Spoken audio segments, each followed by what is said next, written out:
लाहौर कलंदर्स के जो left arm spin bowler है ना आसिफ अफरीदी, ये पहले मुल्तान सुल्तान्स की तरफ से भी खेलते रहे हैं। ये जब पाकिस्तान की टेस्ट टीम में अनाउंस हुए ना अगेंस्ट साउथ अफ्रीका, मैंने ज़्यादा बात नहीं की क्योंकि मुझे लगा कि यार ये थोड़ी कंट्रोवर्शियल हो जाएगी, तो leave it. But Abdul Rauf Khan जो हैं, जो कि पाकिस्तान के फॉर्मर क्रिकेटर हैं, टेस्ट प्लेयर हैं और काफ़ी पढ़े लिखे आदमी हैं, ठीक है, if I am not wrong तो उन्होंने शायद 2 MPhil किए हुए हैं, बड़े पढ़े लिखे क्रिकेटर्स में से एक हैं। उन्होंने आसिफ अफरीदी पर सवाल किया है।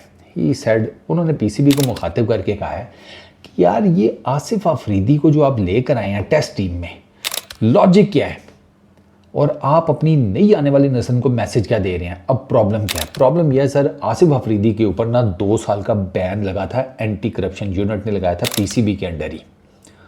हुआ यह था कि आसिफ अफरीदी नेशनल T20 खेल रहे थे 2023 में समथिंग। इनको करप्ट प्रैक्टिस के लिए किसी ने अप्रोच किया।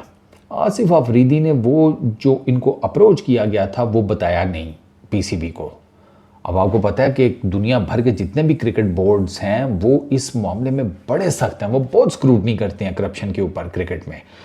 तो उन्होंने एक बनाई हुई है, सब ने एक लॉ बनाया हुआ है, एक रूल है कि आपको किसी भी तरफ से कभी किसी बंदे की तरफ से मैच फिक्सिंग, स्पॉट फिक्सिंग, किसी भी तरह की और करप्ट प्रैक्टिस की कोई ऑफ़र आती है, आप इमीडिएटली हमें बताएंगे। आसिफ अफरीदी ने नहीं बताया, इनके अगेंस्ट इन्वेस्टिगेशन हुई। पीसीबी ने इनका ट्रैक रिकॉर्ड देखा, इनके बाकी सारे मामलात देखे, ठीक है ना, कि यार इस तरह का पहले इसका कोई मसला मसाइल तो नहीं रहा, ये वो। तो साथ आसिफ अफरीदी ने अपने किए की माफ़ी भी मांगी, शर्मिंदगी का भी इजहार किया और कहा कि जी मेरे साथ ज़रा रियायत बरती जाए। तो पीसीबी ने इनके ऊपर 2 साल का बैन लगा दिया था, ठीक है, और 2 साल में फिर इन्होंने क्रिकेट नहीं खेली, वो national T20 cup and all that सबसे ये गायब थे। अब वो वापस आए, बैन शैन जब ख़त्म हुआ है वो वापस आए हैं। तो अब अब्दुल रऊफ़ कह रहे हैं कि यार ही इज़ 38 और 38 ईयर्स की एज में तुम किसी प्लेयर को डोमेस्टिक क्रिकेट नहीं खेलने देते, तुमने उसको टेस्ट टीम में सिलेक्ट कर लिया है। पॉइंट बहुत वैलिड है। अब उस पर लोग ये कह रहे हैं कि बेसिकली वो आसिफ अफरीदी को लाहौर कलंदर्स और आकिब जावेद की पर्ची कह रहे हैं। सोशल मीडिया पे यही बातें हो रही हैं कि भाई ये इसको लाने वाले ये लाहौर कलंदर्स वाले और आकिब जावेद हैं।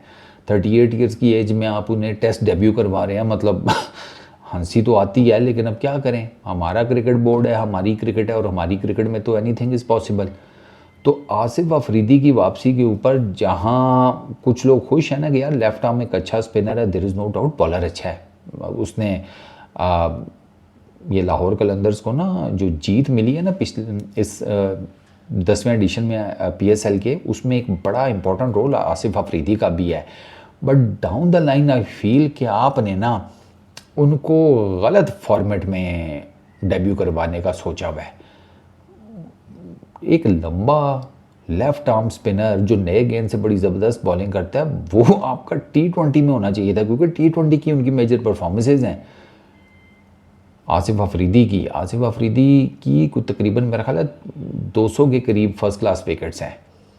तो बहुत कोई जिसे कहते हैं ना एक डिसेंट रिकॉर्ड उनका है फर्स्ट क्लास में। बट अगर उनकी करंट फॉर्म, फिटनेस और बॉलिंग परफॉर्मेंस को देखा जाए तो उनको आपको T20 इंटरनेशनल में देना चाहिए था चांस। अब तक वैसे मिल जाना चाहिए था, गॉड नोज क्यों नहीं मिला।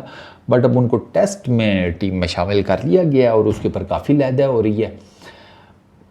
मेरा तो ख्याल है कि भाई पाकिस्तान की क्रिकेट है, मैं इसलिए इन चीज़ों के ऊपर ज़्यादा बात नहीं करता क्योंकि क्या फ़ायदा, उन्होंने तो सिलेक्ट कर लिया। वो आकिब जावेद की पर्ची से आए हैं, वो लाहौर कलंदर्स की पर्ची से आए हैं, वो किसी भी और तरीके से अपनी परफॉर्मेंसेस की बेस के ऊपर आए हैं। बट अब वो 38 ईयर्स की एज में पाकिस्तान के टेस्ट स्क्वाड का हिस्सा हैं और अगर उनको डेब्यू करवा दिया जाता है तो मेरा ख्याल है वो पाकिस्तान के शायद ओल्डेस्ट या सेकेंड ओल्डेस्ट वो प्लेयर बनेंगे जिसका टेस्ट डेब्यू होगा।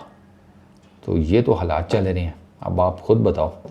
खैर आप टेंशन क्या, मैं आपको बताऊं, सईद अजमल का भी हमने डेब्यू 30 साल के बाद ही करवाया था, वो भी जिसे कहते हैं आपकी क्रिकेट में ख्वार ही होते रहे। तो आई डोंट नो, मेरा तो इसके ऊपर है कि बट ठीक है, परफॉर्मेंस आ जाती है तो क्या 18 और क्या 38, मेन चीज़ तो ये है कि परफॉर्मेंस दे दें with the bat, with the ball and with the bat. भाई वो बैटिंग भी कर लेते हैं, आसिफ अफरीदी बैटिंग भी ठीक कर लेते हैं, टुले शुले लगा लेते हैं। तो आई होप कि साउथ अफ्रीका की सीरीज़ में अगर उनका डेब्यू होता है तो वो एक अच्छी परफॉर्मेंस दे दें। मेरा ख्याल है लेफ़्ट आर्म स्पिनर के हिसाब से अगर मुझे मैं देखूं तो शायद वो नोमी भाई जो है ना, नोमी भाई का ही पहला नंबर आएगा। आसिफ में भी या सेकंड ऑप्शन हो। 2 लेफ़्ट आर्म ऑर्थोडॉक्स के साथ I don't think so Pakistan team जाएगी। एक लेफ़्ट आर्म ऑर्थोडॉक्स और एक साजिद खान, ये मेरा ख्याल है कम्बिनेशन बनेगा। बट यू नेवर नो, हो सकता है तीसरा स्पिनर भी डाल दें क्योंकि ये बना स्पिन विक्टरी है। आसिफ अफरीदी ने करप्शन की नहीं थी। वंस अगेन जाते जाते बता दूं, इन्होंने कोई मैच फिक्सिंग, कोई स्पॉट फिक्सिंग की नहीं थी। इनको अप्रोच किया गया था किसी की तरफ से, इन्होंने पीसीबी को बताया नहीं था।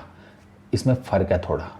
एक होता है खुद इन्वॉल्व होना कि हाँ की, ठीक है, जैसे आमिर, सलमान बट, मोहम्मद आसिफ का केस था, उन्होंने की और एंड दे एक्सेप्टेड। इनका केस डिफरेंट है कि इनको ऑफ़र हुई थी, इन्होंने की नहीं, लेकिन इन्होंने उस ऑफ़र का भी नहीं बताया, तो इस वजह से इन पर 2 साल का बैन लगा था।